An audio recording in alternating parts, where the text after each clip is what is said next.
12월 15일 오늘의 말씀은 요엘서 1장 1절에서 12절입니다. 브두엘의 아들 요엘에게 임한 여호와의 말씀이라. 늙은 자들아, 너희는 이것을 들을지어다. 땅의 모든 주민들아, 너희는 귀를 기울일지어다. 너희의 날에나 너희 조상들의 날에 이런 일이 있었느냐? 너희는 이 일을 너희 자녀에게 말하고 너희 자녀는 자기 자녀에게 말하고 그 자녀는 후세에 말할 것이니라. 팥종이가 남긴 것을 메뚜기가 먹고 메뚜기가 남긴 것을 너치가 먹고 너치가 남긴 것을 황충이 먹었도다. 취하는 자들아, 너희는 깨어 울지어다.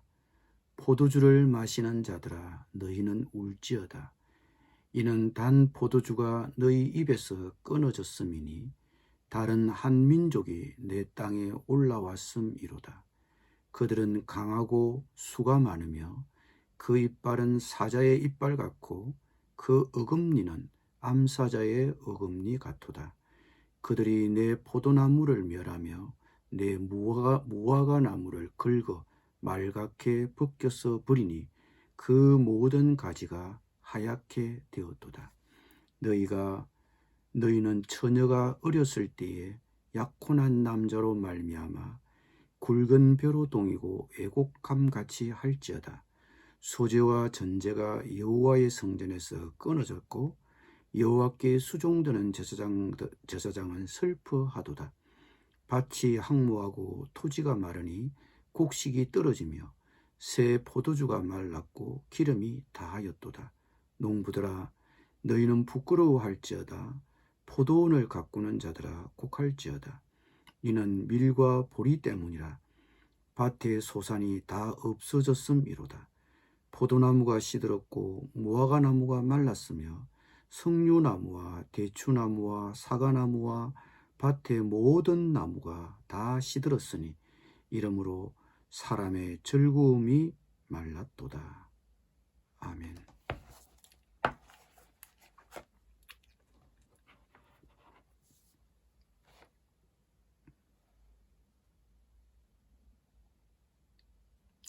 요엘서의 정확한 역사적 배경은 불확실합니다.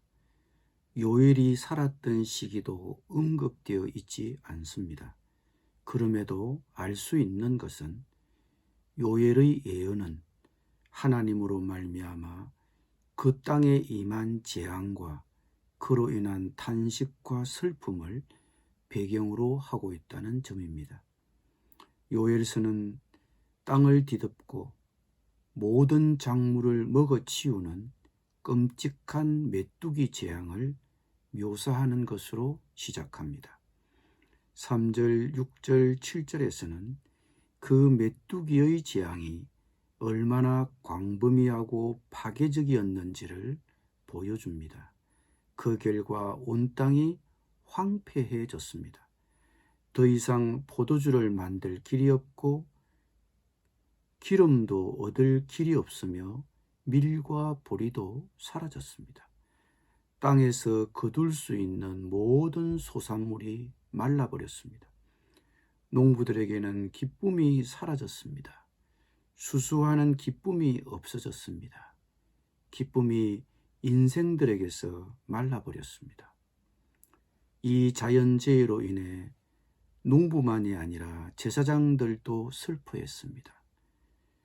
농사를 망쳤다는 것은 곧바로 하나님의 성전에서 매일 드려져야 하는 소재와 전제를 드릴 수 없게 되었다는 것을 의미합니다. 하나님이 명령하신 매일의 제사를 드릴 수 없게 되었다는 것은 성전에서 봉사하는 제사장들에게는 가장 충격적인 사태일 것입니다. 소재와 전제로 삼을 곡식과 포도주가 끊어졌으니 성소에서 여호와를 섬길 제사장들이 탄식할 수밖에 없었을 것입니다. 소재와 전제를 드릴 수 없는 현실은 여호와께 합당한 제사를 드릴 수 없고 하나님과 합당한 교제를 나눌 수 없는 지경이 되었다는 것을 의미합니다.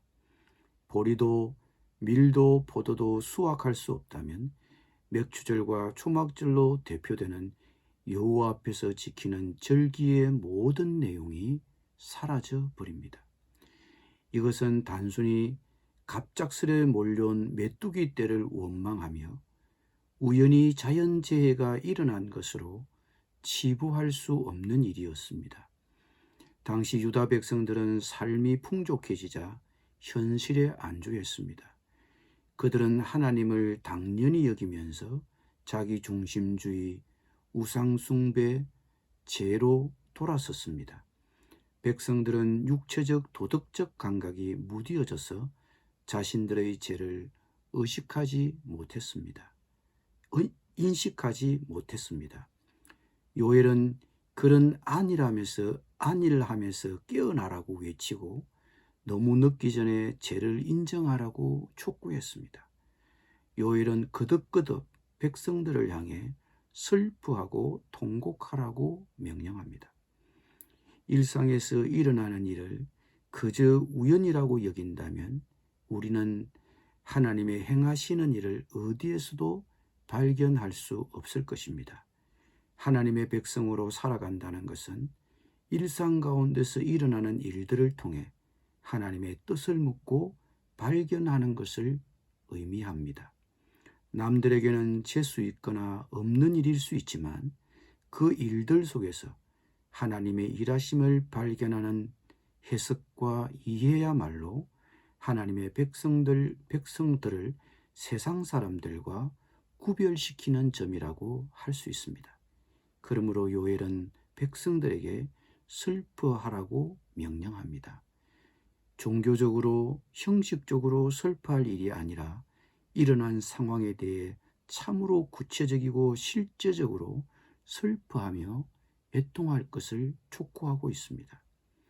또 하나 주목할 것은 요엘은 이 메뚜기 재앙을 언급하면서 늙은 자들을 불러내어 자손들에게 이 자연재해로 인한 참혹한 현실을 자손들에게 이야기해서 기억하게 하라고 3절에서 명령하고 있습니다. 나이든 이들도 온 땅의 주민들도 전혀 들어본 적이 없는 일이 일어났으니 이제 자손들에게 이 상황을 이야기해두고 기억하게 하라는 것입니다. 지금 그들이 살아가는 시대에 일어난 이 끔찍하고 놀라운 현실은 어쩌다 일어난 불운한 일로 치부해버리거나 기억에서 손쉽게 잊혀도 되는 일이 아니라 자손들에게 단단히 일러서 언제나 기억해야 하는 일입니다. 지나온 역사, 그것도 요엘서의 상황처럼 참혹했던 역사를 잊어버리고 현실의 재난을 우연이나 불운으로 돌릴 때 이 땅에서 미래든 내세에서의 미래든 이러한 사람에게는 변화된 미래는 없을 것입니다.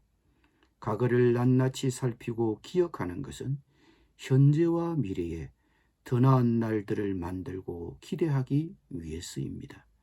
현재의 재난을 고통과 눈물 속에서 단단히 기록하고 기억하며 가르치는 것은 삶을 부정적으로 바라보기 위한 것이 아니라 자손들의 시대에 좀 더 낫고 바르고 소망스러운 날들을 만들기 위해서며 같은 잘못을 반복하지 않기 위해서입니다. 역사를 소중히 여기지 않는 이들에게는 단연코 소망 가득한 미래는 없는 것입니다. 요엘서에서는 메뚜기 습벽과 같은 자연재해가 언급되었지만 오늘날도 자연재해는 그 위력이 여전합니다. 새로운 질병이 인류를 위협하고 이전에 없던 질병이 등장하여 메뚜기가 덮쳐오듯 우리와 주변을 참담하게 하고 있습니다. 소산물이 말라버리고 기쁨이 말라버리고 예배를 정상적으로 드릴 수가 없게 되었습니다. 이런 현실에 대하여 요엘서 저자는 오늘 우리에게도 이렇게 말합니다. 이 재난을 통해 하나님의 뜻을 묻고 발견하라. 그리고 애통하고 슬퍼하라. 자손들에게 이야기해서 가르치고 기억하게 하라. 역사를 살피고 기억하게 하라. 기도하겠습니다. 하나님, 우리가 만나는 자연재해, 이 이전에 없던 이 질병으로 인하여 우리와 우리 주변의 상황이 참담합니다. 기쁨이 말라버렸습니다. 소산물이 말라버렸습니다. 정상적인 예배를 드릴 수 없는 상황까지 오게 되었습니다. 주님, 우리가 이런 현실에 대하여 이 재난을 통해 하나님의 뜻을 묻고 발견하며 애통하고 슬퍼하게 하시고, 이 현실, 이 재난을 자손들에게 가르치고 이야기해서 그들이 기억하여 역사를 살피고 기억하게 하여 주시옵소서. 예수님의 이름으로 기도드립니다. 아멘.